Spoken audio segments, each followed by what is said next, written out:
નમસ્કાર વિદ્યાર્થી મિત્રો, આજના વિડીયોમાં આપણે એપ્રિલ માસમાં આવનારી તમારી દ્વિતીય પરીક્ષાનું સામાજિક વિજ્ઞાનનું મોસ્ટ આઈએમપી પેપર જોવાના છીએ.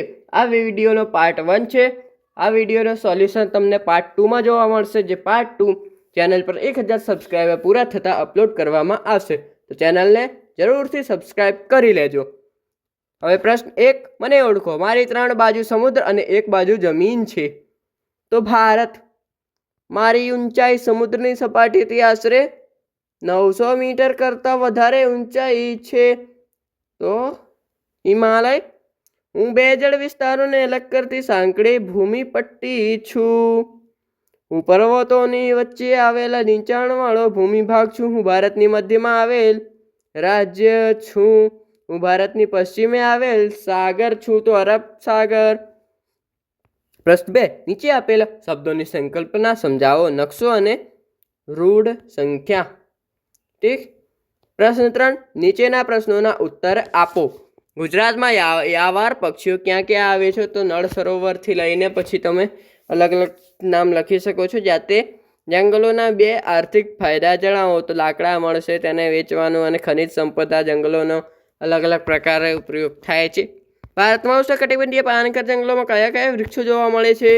ભારતની આબોહવાને મોસમી આબોહવા સાથી કહે છે કે કારણ કે મોસમ સાથે બદલાયા કરે છે આબોહવા. સુંદરી વૃક્ષનું લાકડું કઈ રીતે ઉપયોગી છે? પ્રશ્ન 4, નીચેની ખાલી જગ્યા પૂરો. તાલુકા પંચાયતના વહીવટી વડાને ખાલી જગ્યા કહે છે. કમેન્ટમાં જરૂરથી જવાબ જણાવજો. ખાલી જગ્યા ગ્રામ પંચાયતનો વહીવટ સંભાળે છે. તો ગ્રામ પંચાયતનો સરપંચ. જિલ્લા પંચાયતની મુદત કેટલા વર્ષની હોય છે?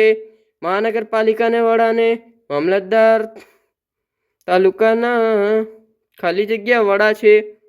નગરપાલિકાના વહીવટી વડાને ખાલી જગ્યા કહે છે.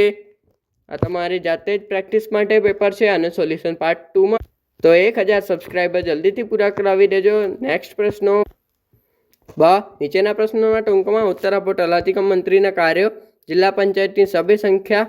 ઠીક. પ્રશ્ન 5, યોગ્ય વિકલ્પ પસંદ કરી લખો. શહેરમાં રોજગારી મેળવવા લોકો ક્યાંથી આવે છે? પાસેના ગામ, અન્ય શહેર, અન્ય રાજ્યથી. કમ્પ્લીટ. સંચાર. હવે સ્ક્રોલ કરી દઉં છું. પ્રશ્નો તમે જોઈ લેજો અને જાતે પ્રેક્ટિસ કરી લેજો. આગળના પ્રશ્નો જોઈએ. પ્રશ્ન 7, નીચે આપેલા વિધાનોમાંથી ખોટો શબ્દ ચેકીને વિધાન સાચું કરો. પુષ્પગુપ્તે સુદર્શન તળાવનું નિર્માણ જૂનાગઢમાં કરાવ્યું હતું. આ ચેકવાનું નથી. ઓકે. જૂનાગઢમાં પુષ્પગુપ્તે સુદર્શન તળાવનું નિર્માણ કરાવ્યું હતું.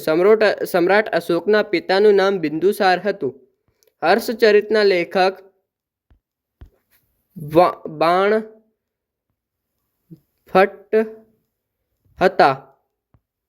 ઓકે, બાણભટ્ટ હતા. ગુપ્ત શાસક વિક્રમાદિત્ય કહેવાયો હતો. તો ચંદ્રગુપ્ત બીજો. ઓકે. જોડકા જોડો. ખેતી તો સીતાક્ષાક્ષ, લશ્કર ખાતું સેનાની, ન્યાય પલ્યાધ્યક્ષ, વ્યાપાર ખાતું તો મુદ્રાધ્યક્ષ. ઓકે. હવે પ્રશ્ન 8, નીચેની ખાલી જગ્યા પૂરો. સમ્રાટ ચંદ્રગુપ્ત બીજો સૌધર્મી હતો. દક્ષિણ ભારતમાં પુલકેશી બીજો સૌથી શક્તિશાળી રાજા હતો. વિક્રમાદિત્ય ગુજરાતના વિજયની યાદમાં અવંતીનું બિરુદ ધારણ કર્યું હતું. કાંજીવરમમાં કાંચીના પલ્લવોનું બંધાયેલું મંદિર તે સૌથી શ્રેષ્ઠ મંદિર હતું. માગ્યા મુજબ લખો. સમુદ્રગુપ્ત વિદ્યા પ્રેમી અને સંગીત પ્રેમી હતો. કારણ આપો. સિક્કા ઉપર જોવા મળતું એથી. દક્ષિણ પથના સ્વામીનું બિરુદ કોણે ધારણ કર્યું? હર્ષવર્ધનને. કયા કયા નાટકોની રચના કરી? પ્રશ્ન 9, નીચેના પ્રશ્નોના એક વાક્યમાં જવાબ. પુરાણોની સંખ્યા. તો 18 પુરાણો છે. રામાયણ મહાકાવ્યની રચના વાલ્મીકી. બિહારમાં કઈ પ્રાચીન વિદ્યાપીઠ? તો નાલંદા. આપણા વેદો 4 છે: ઋગ્વેદ, યજુર્વેદ, અથર્વવેદ અને સામવેદ. હવે આગળના પ્રશ્નો તરફ જોઈએ. નીચેના પ્રશ્નોના મુદ્દાસર ઉત્તર લખો. પ્રાચીન સમયમાં ધાર્મિક સાહિત્યનો પરિચય આપો. રામાયણ, મહાભારત, વેદો બધું લખી દેવાનું. ગુજરાતના પ્રાચીન શિક્ષા ધામ વલ્લભીનો પરિચય આપો. વલ્લભી વિદ્યાપીઠ વિશે લખવાનું છે. હવે આગળ પ્રશ્ન 10: ભારતના નકશામાં વિગતો દર્શાવો. પ્રાચીન બંદર ખંભાત ગુજરાતમાં. પ્રાચીન વિદ્યાપીઠ ગુજરાતની અંદર જ દર્શાવી દેવાની. દિલ્હી તો દેશની વચ્ચે જ રાજધાની ક્ષેત્ર છે. અરબ સાગર ગુજરાતની જોડે જ. સાંચી MP મધ્યપ્રદેશ. ઠીક હે, આ પેપર અહીં ખતમ થાય છે અને સોલ્યુશન તમને પાર્ટ 2માં ચેનલ પર 1000 સબસ્ક્રાઈબર પૂરા થતાં મળી જશે. હવે આગળના વિડીયોમાં મળશું.